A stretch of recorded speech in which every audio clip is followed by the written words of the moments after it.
বাংলাদেশ জাতীয়তাবাদী দল বিএনপির ৪৭তম প্রতিষ্ঠাবার্ষিকী উপলক্ষে উত্তরখান এলাকায় ৪৪ নম্বর ওয়ার্ডে নেতাকর্মীদের নিয়ে খাল পরিষ্কার কার্যক্রম শুরু করেন ঢাকা মহানগর উত্তর বিএনপির সদস্য সচিব মোস্তফা জামান।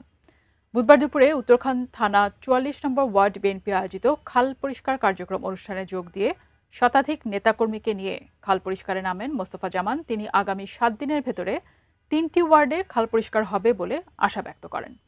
এই খাল পরিষ্কার হয়েছে কিনা তা সিনিয়র নেতৃবৃন্দ পর্যবেক্ষণ করবে বলে জানিয়েছেন এই নেতা। খাল নদী রাস্তাঘাট পরিষ্কার করব পার্টির চেয়ারম্যানের নির্দেশে। আমরা কিন্তু আমাদের একটা প্রোগ্রাম ছিল ৪৭তম জন্মবার্ষিকী উপলক্ষে আমাদের একটা র্যালি ছিল। আমরা সেটা প্রত্যাখ্যান করে জনস্বার্থে আমরা দেশের সাথে জনগণের স্বার্থে আমরা কিন্তু রাস্তাঘাট পরিষ্কার, ডুবা নালা পরিষ্কার, এই ধরনের খাল বিল পরিষ্কার করার জন্য আমরা আমাদের কর্মসূচি হাতে নিয়েছি। ইনশাআল্লাহ আমি অত্যন্ত খুশি হয়েছি। এই বকুল এবং আহসান সাহেব বলেছে এটা পর্যায়ক্রমে এটা আগামী ৭ দিনের মধ্যে পরিষ্কার করবে। এই জন্য আমি বিশেষ ধন্যবাদ জানাচ্ছি।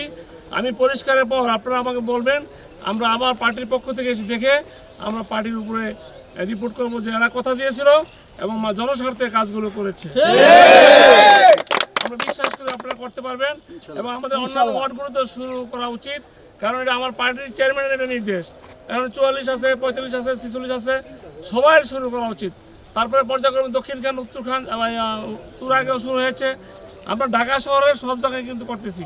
আজকে উত্তরখান থেকে আজকে ৪৪-এ মারজানের নেতৃত্বে বা আপনারা যারা আছেন সিনিয়র সবার নেতৃত্বে জামান সহ যে কাজটা উদ্বোধন আমি করতেছি, আমি বিশ্বাস করি এটা কন্টিনিউ থাকবে।